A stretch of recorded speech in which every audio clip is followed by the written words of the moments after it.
Il y a eu il y a de la tension entre Bruno Retailleau et François Bayrou.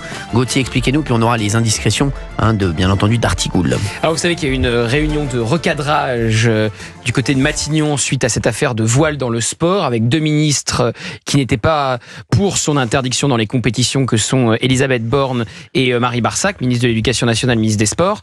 Et de l'autre côté, il y avait le duo Retailleau-Darmanin soutenu par Aurore Berger. Et dans une matinale, Gérald Darmanin a dit que ces deux collègues féminines du gouvernement faisaient preuve de naïveté, ce qui a énervé le Premier ministre. Et donc le Premier ministre a donné raison sur le fond à Bruno Retailleau et Gérald Darmanin en leur disant on va soutenir l'interdiction du voile dans le sport dans les compétitions, mais sur la forme, il a demandé d'arrêter les invectives par médias interposés, alors que c'est lui quand même qui avait donné cette liberté de ton au ministre. Et ce que rapportent nos confrères de TF1, c'est que lors de cette réunion, François Bayrou aurait dit à Bruno Retailleau « tais-toi ». Bruno Retailleau, qui, ça j'ai eu confirmation à ce moment-là, se lève et dit bon écoutez, moi j'ai passé l'âge de me faire parler comme ça, donc vous êtes bien gentil mais je m'en vais.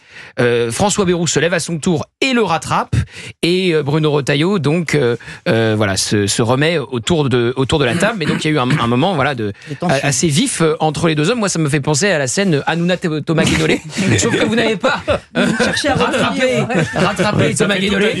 Voilà, c'est vrai, ça fait toute la différence. Parce que là, sinon, Bruno Retailleau, lui, il ne serait pas revenu à table, il se serait barré. Et donc, il est revenu. Alors, les indiscrétions d'Artigoul. C'est très précisément ce qui s'est passé. Réunion recadrage, réunion surtout pour continuer à dire au ministre, je ne suis pas un garde-chiourne, chacun dit ce qu'il veut, mais je ne veux pas que vous vous attaquiez les uns les autres par presse interposée. Pas d'attaque au sein du gouvernement. Mais vous pouvez avoir des positions personnelles, je ne le conteste pas. Là, l'arbitrage a été rendu en faveur, en effet, de l'interdiction du port du voile, du texte de loi au Sénat LR. Oui, bien sûr. Mais la relation Retailleau-Bayrou est véritablement une relation humaine forte. C'est-à-dire qu'ils ont appris à se connaître davantage. Ils ont chacun, ça compte beaucoup ça, ils viennent d'une province, le Béarn, Retailleau, la Vendée, ils ont des passions communes, donc la relation humaine c'est tissé. Il y a de l'estime entre eux ? Comment ? Il y a de l'estime entre eux ? Oui, une estime réciproque, et je pense que Bruno Retailleau est l'un des ministres que François Bayrou considère le plus sur un certain nombre de critères. Avec Gérald Darmanin, je pense. Oui, ça c'est la première chose. La seconde chose, c'est que le Premier ministre avait annoncé, ça je vous donne l'info, le Premier ministre avait annoncé une série d'Himalaya. Son premier Himalaya était le vote du budget, ce sur quoi Barnier avait chuté. Michel Barnier n'avait fait que 99 jours à Matignon. François Bayrou va faire 100 jours pas une boîte à ce dimanche. Et il va très certainement, dans les prochaines heures, fin de semaine ou début de semaine prochaine, annoncer enfin le programme gouvernemental avec en vue les prochains Himalayas. Parce que la question c'est est-ce qu'il passera l'été ? Parce que pour l'instant, il n'y avait, ce qui commence à susciter de la crainte au sein même de l'exécutif, il n'y avait pas d'agenda politique. C'est sûr. Donc ils vont partir dans l'Himalaya ? Non, mais il y a une question, c'est effectivement est-ce qu'il passera l'été, puisqu'on a entendu Jordan Bardella dire que qu'il voulait qu'il y ait dissolution à nouveau. Tu as raison. Vous savez que Jordan Bardella, c'est l'invité de mon émission ce soir. Oui, tout à fait. Et l'autre difficulté est que le congrès PS approche, c'est en juin. Olivier Faure est en difficulté.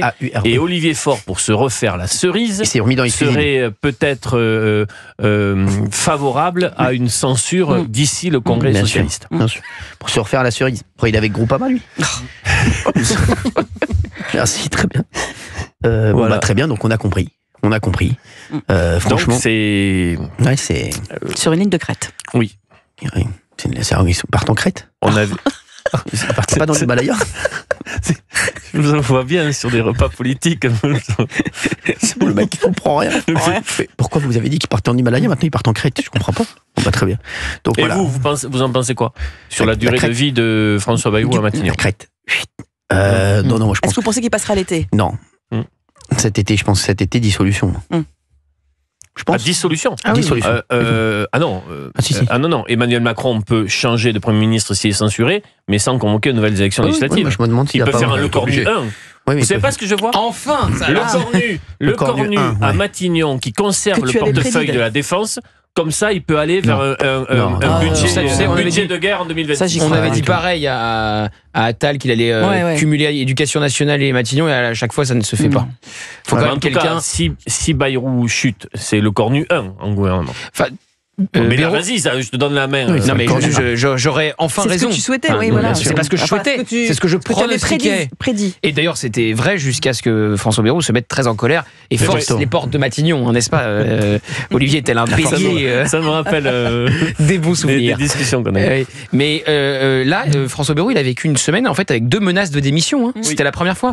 Gérald Darmanin qui disait si vous donnez raison à Elisabeth Borne et Marie Barsac sur le voile, je m'en vais. Et Bruno Retailleau qui explique si on ne prend pas des mesures de rétorsion contre l'Algérie, je m'en vais. Et là, ce qu'on voit quand même, Gérald Darmanin, il savait qu'il allait gagner l'arbitrage, donc voilà. Et Bruno Retailleau, il dit, lui aussi dit, on est en adéquation avec l'Élysée parce que c'est gradué. Comme pour gagner du temps, place Beauvau. Et quand il dit ma démission ferait plaisir à Monsieur Tebboune à Alger, là, il donne un argument justement contre sa démission. Donc on sent bien que Bruno Retailleau n'a pas envie de démissionner tout de suite. Donc tant que ça reste comme ça, Bayrou tient. Le Bayrou tombe le jour où il y a des gens qui démissionnent dans son gouvernement, et notamment des LR, parce que là, ça veut dire que c'est la fin du socle commun. Bayrou peut tomber le jour où, à la fin de 4-6 semaines, donc ça s'approche, calendrier donné par François Bayrou, le président Macron dira qu'il ne souhaite pas la renégociation des traités de 68. Et donc là, on n'aura plus aucun rapport de force avec le régime algérien. Je suis complètement d'accord. Certains disant que si Tebboune arrive à avoir la tête de Retailleau, il pourrait faire un geste concernant la libération de Boualem Sansal qui vient d'être condamné à 10 ans. Je n'y crois absolument pas. Non seulement il y aurait la démission, mais il y aurait quand même la condamnation de Boualem Sansal. Il restera dans les geôles algériennes. Il y a un autre sujet, Olivier, sur lequel Bayrou peut tomber, c'est les retraites. Puisqu'il a dit que c'était hors de question de revenir à 62 ans, moi ce qui me semble du bon sens au vu des 3200 milliards de dettes que nous avons, et que le premier coup en termes de prestations sociales, c'est le versement des retraites. La CGT quitte le fameux conclave, il n'y a plus aucun cardinal autour de la table, et donc la question c'est est-ce que la gauche, à mon avis, censurerait dans ces cas-là, le PS. La question c'est le RN, puisque le RN est quand même sur les retraites aussi plutôt du côté de la gauche.